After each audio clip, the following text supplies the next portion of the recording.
வணக்கம் தலைவா, அனைவருக்கும் இனிய வணக்கம். இன்றைக்கி இந்த காணொளியில் நாம் எதை பற்றி பார்க்க போகிறோம் அப்படின்னு பார்த்தீங்கன்னா, தமிழகத்தில் ரேஷன் அட்டைதாரர்கள், புதிய ரேஷன் அட்டைதாரர்களுக்கு தற்சமயம் சில முக்கியமான அறிவிப்புகள் வந்திருக்கு.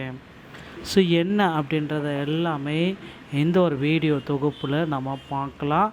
ஸோ ரேஷன் அட்டைதாரர்கள் செய்ய வேண்டிய முக்கியமான தகவல்கள் என்னென்ன, ஸோ யாரெல்லாம் இந்த 2500 வாங்க தகுதியானவர்கள், தமிழகத்தில் ரேஷன் அட்டைதாரர்களுக்கு வரவிருக்கும் முக்கியமான மாற்றங்கள் மற்றும் புதிய சலுகைகள் குறித்த தகவல்களை வழங்குகிறது. குறிப்பாக போலி குடும்ப அட்டைகளை ஒடுப்பதற்கு வரும் ஜூன் 1ஆம் தேதி முதல் புதிய விதிமுறைகளும் பயோமெட்ரிக் சரிபார்ப்பு அமல்படுத்தப்பட உள்ளன. இதில் தெரிவிக்கப்பட்டுள்ளது, தகுதியுள்ள குடும்ப தலைவிகளுக்கு மாதாந்திர உதவித்தொகை 2500 ரூபாயாக உயர்த்தப்பட வாய்ப்பு இருக்கு. சில பிரிவினர்களுக்கு 5000 ரூபாய் வரை நிதியுதவி கிடைக்கக்கூடும் என்ற இந்த தொகுப்பு விளக்கம் அளிக்கிறது. ஸோ அட்டைதாரர்கள் அனைவரும் தங்கள் ஆதார் எண் மற்றும் தொலைபேசி எண்ணை இணைப்பது கட்டாயம் என்று வலியுறுத்தப்படுகிறது.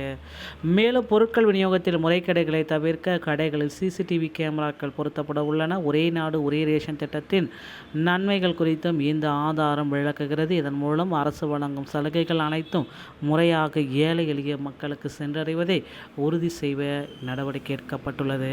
ஸோ ரேஷன் அட்டைதாரர்களுக்கு வந்திருக்கக்கூடிய மிகப்பெரிய ஜாக்பாட் மாற்றத்தின் முக்கியமாக 3 தூர்கள்: நிதி உயர்வு மற்றும் மெகா ஜாக்பாட். 1000 மகளிர் உரிமை தொகை 2500 உயர்ந்த மாதாந்திர உதவித்தொகை மற்றும் கூடுதல் நிதியுதவி அளிக்கிருக்காங்க. ஒரே நாடு ஒரே ரேஷன். 28 மாநிலங்களில் எங்கு வேண்டுமானாலும் இலவச பொருட்களை பெற்றுக்கொள்ளும் வசதி. 100% டிஜிட்டல் பாதுகாப்பு. போலி அட்டைகளை ஒழிக்க பயோமெட்ரிக் கேஒய்சி மற்றும் சிசிடிவி கண்காணிப்பு. ஸோ போலி அட்டைகள் இதனால் ஒழிக்கப்படுவதற்கு 100% வாய்ப்புகள் இருக்குது. புதிய விதிமுறைகள் யாருக்கெல்லாம் பொருந்தும்? இந்த 3 வகையான ரேஷன் அட்டை வைத்திருப்பவர்களுக்கு புதிய விதிமுறைகள் பொருந்தும். என்பிஹெச்ஹெச், பிஹெச்ஹெச், ஏஏஒய் அனைத்து குடும்ப தலைவர்களுக்கும் உடனடியாக இந்த புதிய அப்டேட்டுகளை தெரிந்து கொள்வது ரொம்ப அவசியம். முதலமைச்சர் திரு ஜோசப் விஜய் அவர்கள் மெகா ஜாக்பாட் அறிவிப்பு பண்ணியிருக்காரு. ஸோ நேரடி வங்கி பரிமாற்றத்தில் ஒரு மாபெரும் உயர்வு.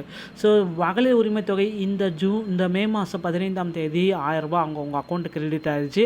வருகின்ற ஜூன் மாதம் 15ஆம் தேதி 2500 வெற்றிகரமாக செலுத்தப்பட இருக்கிறாரு. மாதாந்திர உதவித்தொகையை உயர்த்த போகிறாங்க. குடும்ப தலைவிகளின் வங்கி கணக்கில் இதுவரை வழங்கப்பட்ட 1000 அடுத்த மாதம் முதல் 2500 உயர்த்தி வழங்கப்படும். இந்த மாதத்திற்கான 1000 ஏற்கனவே செலுத்தப்பட்டுள்ளது. சிறப்பு நிதியுதவி. தகுதியான ரேஷன் அட்டைதாரர்களுக்கு 5000 வரை கூடுதலான நிதியுதவியும் வழங்கப்படும் அப்படின்றத குறிப்பிட்டிருக்காங்க. எல்லைகளை தாண்டிய உணவு பாதுகாப்பு. ஒரே நாடு ஒரே ரேஷன். விலையில்லா அரிசி, கோதுமை, சர்க்கரை அனைவருமே 28 மாநிலங்களில் எங்கு வேண்டாலும் பெற்றுக்கொள்ளலாம். ஸோ புதிய விதிமுறைகள் ஏன் அவசியம்? கசிவுகளை தடுத்து நிறுத்துதல். நீண்ட காலமாக ரேஷன் முறையில் இருந்த மாபெரும் சிக்கல்கள். போலியான பயனாளிகள் தவறான வருமான விவரங்களை கொடுத்து சலுகைகளை அனுபவிப்பது, வளங்களை வீணாக்குவது, சரியான அளவில் அரிசி கோதுமை சென்று சேராமல் இருத்தல், ஏழை பதிவு மக்களின் உண்மையான வறுமை கோட்டிற்கு கீழ்வர்களுக்கு பொருட்கள் கிடைக்காமல் போவது. இந்த மாபெரும் திட்டத்தை தடுக்கவே 2026 ஒரு புதிய விதிமுறைகளை கொண்டு வந்திருக்காங்க. வரலாற்று காணாத ஒரு தூய்மை பணி. கடந்த டிசம்பர் 2025 வரை அரசு நடத்திய தீர்வில் 3 கோடி போலி ரேஷன் அட்டைகள் கண்டறியப்பட்டு நீக்கப்பட்டிருக்கு. சரியான மற்றும் பயனாளிகளுக்கு அரசின் சலுகைகள் முழுமையான கிடைப்பதை இது முழுமையாக கண்காணிக்கிறது. ரேஷன் கடைகளில் 100% சிசிடிவி கேமரா கண்காணிப்பு. முறைகேடுகளை தவிர்க்க இது ரொம்ப பயனுள்ளதாக இருக்கும். பொருட்கள் சரியான இடையில் சரியான நபருக்கு வழங்கப்படுவதை உறுதி செய்தல். விநியோகத்தில் வெளிப்படைத்தன்மை கொண்டு வரவும் ரேஷன் கடை ஊழியர்கள் மற்றும் பொதுமக்களின் பாதுகாப்பிற்கு புதிய விதிமுறைகளை விதிக்க போகிறதாகவும் சொல்லியிருக்காங்க. டிஜிட்டல் முழுமையான டிஜிட்டல் மாற்றம். உதவித்தொகை பழைய முறை 1000, புதிய முறை 2000, 5000 வரை. ஸோ 60 வயசுக்கு உள்ள 2500, 60 வயசுக்கு மேலே 3000 கொடுக்க போகிறாங்க. அணுகல் முறை எல்லை பார்த்திங்கன்னா குறிப்பிட்ட ரேஷன் கடை மட்டும். பழையது புதுசு 78 மாநிலங்கள் எங்கே வேணாலும். காகித சரிபார்ப்பு. போலி அட்டைகள் அதிகம். சிசிடிவி கேமரா மற்றும் பயோமெட்ரிக்கினால் போலி அட்டைகள் குறைக்கப்படுகிறது. சலுகை விநியோகம். கசிவுகள் தடுக்கப்பட்டு தட்டுப்பாடு நீக்கப்படுகிறது. உண்மையான ஏழைகளுக்கு மட்டுமே இது நேரடியாக வழங்கப்படுகிறது. உண்மையாக்கப்பட்டிருக்கு. So ration card, Aadhaar card, mobile phone, biometric fingerprint scanner. KYC இல்லை என்றால் பொருட்கள் கண்டிப்பாக உங்களுக்கு இல்லை. புதிய விதிமுறைகளடி அனைத்து அட்டைதாரர்களும் குடும்ப தலைவிகள் ஆதார் அடிப்படையிலான பயோமெட்ரிக் கைரேகை சரிபார்ப்பை முடிப்பது கட்டாயம். ஸோ அடுத்த கட்ட நடவடிக்கைகள் என்னவாக இருக்கும் அப்படின்னு பார்த்தீங்கன்னா, உங்கள் மாதாந்திரம் 2500 இலவச வீட்டு பொருட்கள் அந்த எவ்வித தடையுமின்றி பெற இன்றே செயல்படுங்கள். உங்கள் ரேஷன் அட்டையுடன் ஆதாரை இணைத்திருங்கள். உங்கள் பயன்பாட்டில் உள்ள மொபைல் எண்ணை இணைக்கவும். ரேஷன் கடைகளில் குடும்ப தலைவர்கள் நேரில் சென்று கைரேகை பதிவு செய்து கொள்ளவும்.